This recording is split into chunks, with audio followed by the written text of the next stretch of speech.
सो factorial function हम कहेंगे def factorial. सबसे पहले चेक करेंगे कंडीशन, इफ़ n जो हम नंबर पास करें वो 0 है तो सिंपली रिटर्न क्या कर दे 1, एल्स रिटर्न क्या करेगा, रिटर्न करेगा n नंबर को फैक्टोरियल करेगा n-1 के साथ। n-1 यानी हम पास करेंगे 3 तो वो 3 का निकालेगा 2, 2 का निकालेगा 1, 1 का निकालेगा 0 और 0 का फैक्टोरियल क्या है 1।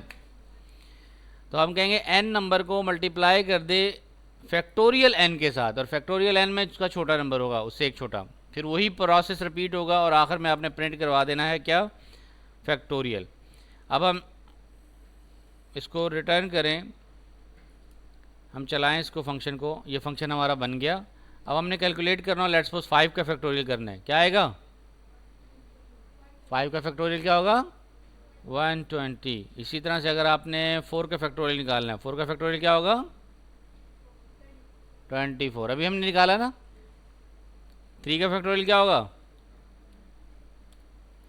3 का फैक्टोरियल 6। अच्छा जी 50 का फैक्टोरियल ये नंबर होगा, दिस इज द नंबर।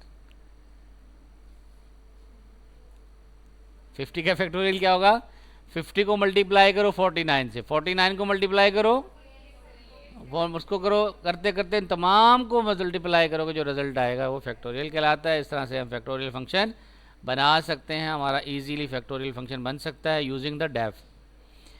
अच्छा एक और कहलाता है हमारा लैम्डा फंक्शन। लैम्डा फंक्शन क्या होता है, lambda function add 2 numbers and assign the variable to the lambda. अगर हम 2 नंबर को ऐड करें और ऐड करने के बाद हम कहते हैं कि दोनों नंबर की वैल्यूज़ को फैच करें तो दैट्स कॉल्ड लैम्डा फंक्शन। मिसाल ऐड का फंक्शन बनाना है, लेकिन ऐड का फंक्शन बनाने का शॉर्टकट फार्मूला है कि आपने कहा ऐड लैम्डा, आप लिखेंगे लैम्डा कीवर्ड है, उसके बाद 2 वेरिएबल देंगे इनपुट, और उसके बाद उसका रिज़ल्ट देंगे कि क्या करना चाह रहे हैं, उसके बाद वो करेंगे और देन प्रिंट करवा देंगे। ये हमारे पास जो फंक्शन होता है ये सिंगल स्टेटमेंट है। अगर आप देखें कि हमने किल किया 7 आ गया, कैसे आ गया 7 3 4 का, मैं इसको हटा दूं, सिंपल फंक्शन क्या है लैम्डा ये है, दिस है लैम्डा फंक्शन बन गया। अब आप करोगे क्या, इनपुट में क्या देंगे, इनपुट में आपका ऐड लैम्डा, एंड लैम्डा क्या करेगा 4 4 क्या हो गया 8। बनाने का तरीका क्या है, आपने 2 इनपुट दिए और उनका ऑपरेशन दे दिया, बिल्कुल सिंपल फंक्शन है। लैम्डा कीवर्ड यूज़ करें, इनपुट पैरामीटर दें, ऑपरेशन दे दें। लैम्डा का कीवर्ड हम यूज़ करते हैं एम्प्टी स्ट्रिंग के लिए। यहाँ पे हम ऐसा फंक्शन बना रहे हैं जिसमें हम फंक्शन की कर्ली ब्रेसेस भी नहीं लगा रहे, रिटर्न भी नहीं यूज़ कर रहे, शॉर्टकट है ये। यानी आप क्या कर रहे हो, आप फंक्शन का नाम दे रहे हो लैम्डा, और वो नाम पास हो जाएगा किसमें, जो आप यहाँ दे रहे हो। अगर आप ये भी ना देना चाहें तो आप सिंपली यूँ भी कर सकते हैं, सिंपल लैम्डा लिखें, 2 पैरामीटर दें, दोनों का आउटपुट दे दें, ये फंक्शन बन गया। तो क्या बता रहा है, क्या है लैम्डा फंक्शन है। और अगर आप इसको कोई नाम असाइन करना चाहते हो तो इक्वल करके नाम असाइन करोगे। वहाँ पे हम क्या करते थे, डेफ करते थे ना, यहाँ आप क्या करते हो, आप बनाते हो फंक्शन इक्वल करके नाम असाइन करते हो। लैम्डा के बाद, लैम्डा कीवर्ड के बाद 2 या 3 या 4 जितने भी पैरामीटर देना चाहो वो पैरामीटर दोगे एंड देन कॉल करोगे।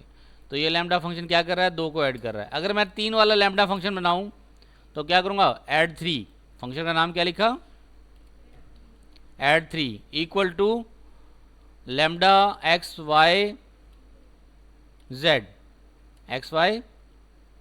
जेड, और करना क्या है x plus y plus z, बन गया। अब मैं जाके कॉल करूं किसको, ऐड 3 को। कैसे कॉल करूंगा ऐड 3 को, बोलूँगा ऐड 3 2, 3, 4, ये हमने पास कर दिया तो आउटपुट क्या आ गया 9। Got it. रिटर्न टाइप भी यूज़ नहीं की और फंक्शन भी आपने बना लिया, ये लैम्डा फंक्शन कहलाता है। आप इवन ऑड का फंक्शन बना सकते हैं। ये नंबर इवन है या ऑड है, बहुत ही सिंपल है। डेफ करेंगे even,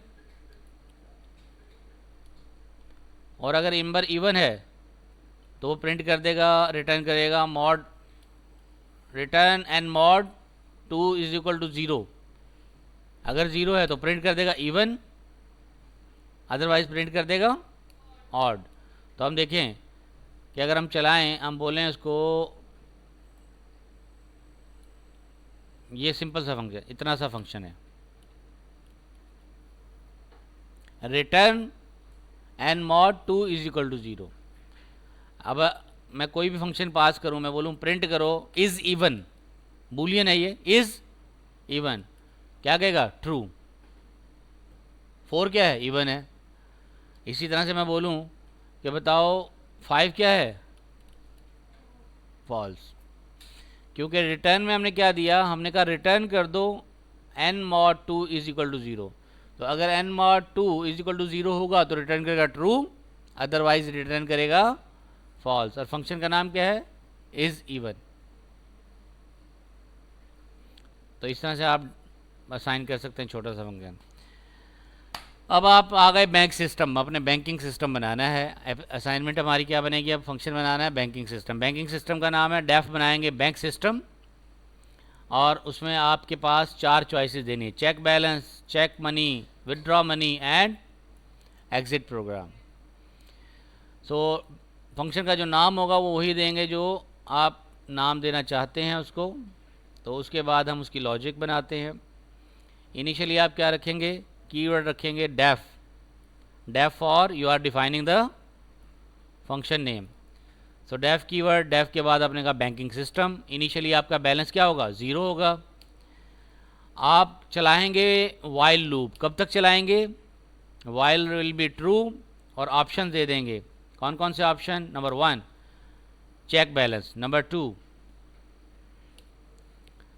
deposit money, number 3 withdraw money, number 4 exit, number 5 उस पर जाके फिर चॉइस देंगे। आप यूज़र से बोलेंगे आपकी चॉइस क्या है। जो चॉइस इंटर करेगा यूज़र 1 to 4 के अंदर से, अगर चॉइस 1 हो, if choice is equal to 1, then simply print करवा दे क्या, your balance is,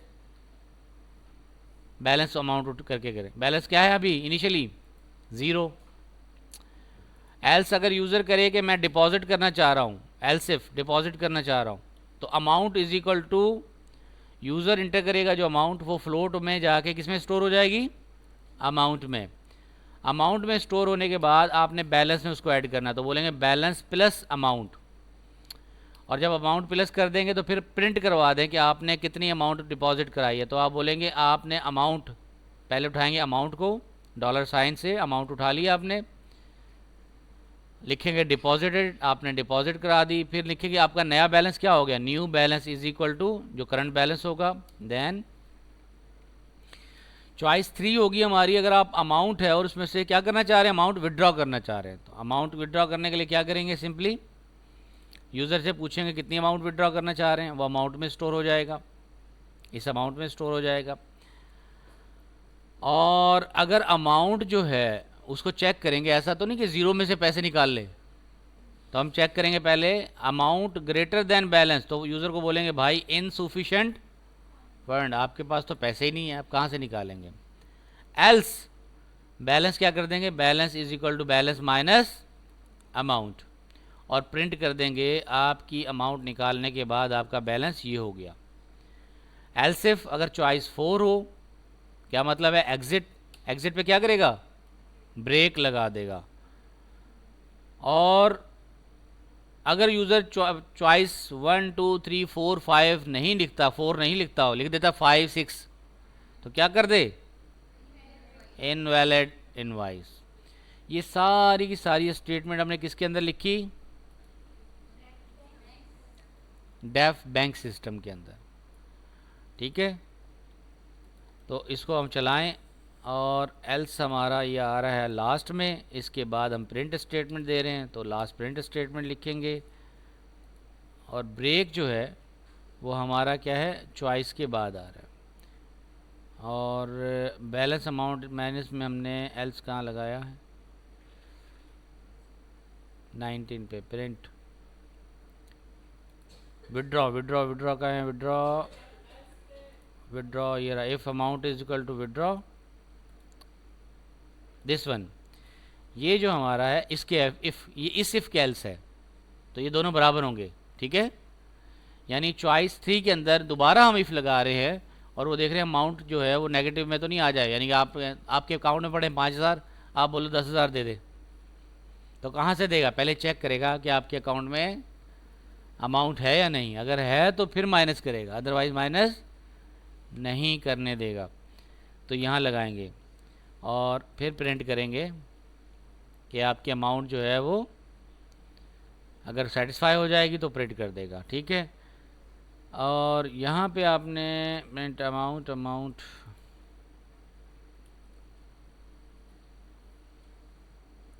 amount else amount will be this one, और इसके बाद आपने बैलेंस को प्रिंट करवाना है, तो ये हो जाएगा। ये हमारा डेफ फंक्शन बन चुका। अलाइनमेंट का यानी कि इंडेंटेशन का ख्याल रखिएगा कि कौन सी चीज़ किसके अंदर है। अगर इंडेंटेशन आप गलत कर देते हैं तो लॉजिक ही ख़राब हो जाती है, और लॉजिक को समझने का मतलब ये है कि आप समझें किस ऑपरेशन के अंदर क्या ऑपरेशन हो रहा है। यानी अगर आप चॉइस 1 देते हैं तो चॉइस 1 का काम सिर्फ इधर तक है, चॉइस 2 देंगे तो इसका काम यहाँ तक है। तो चॉइस एल्स इफ़ के अंदर ये 3 स्टेटमेंट चलेंगी अगर आप चॉइस 2 देंगे, चॉइस 3 देंगे तो यहाँ तक ये स्टेटमेंट चलेंगी, चॉइस 4 देंगे तो क्या चलेगी, सिर्फ ब्रेक। और अगर कोई भी चॉइस देंगे अदर देन दीज 4 चॉइसेस तो क्या होगा, इनवैलिड अदरवाइज।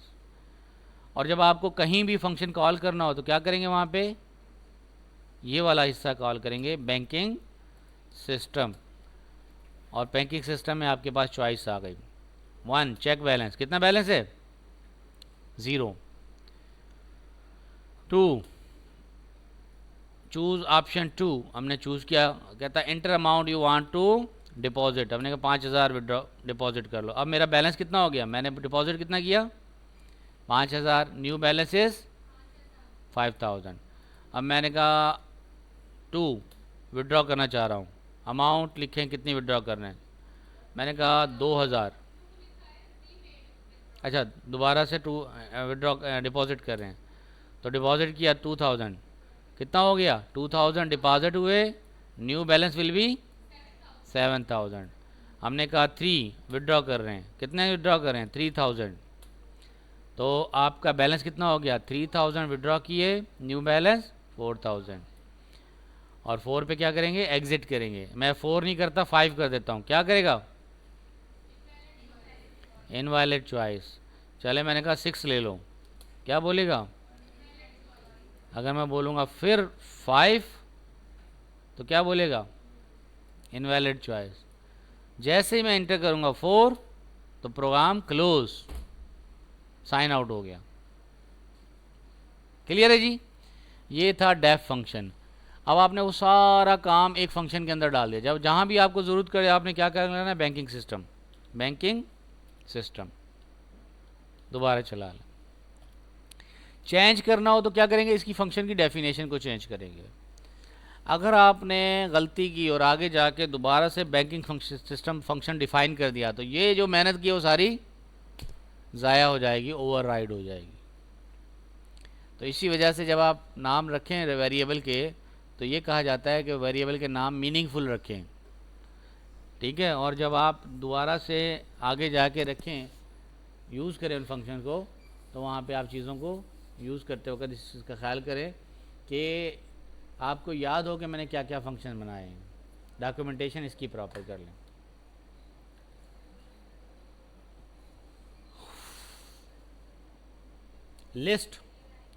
लिस्ट हमने पढ़ ली है, अब हम जाएंगे थोड़ा सा उसकी एडवांस ऑपरेशंस की तरफ, ठीक है। लिस्ट पढ़ी है ना हमने, कौन सी थी लिस्ट, नंबर्स आपने करने स्टोर,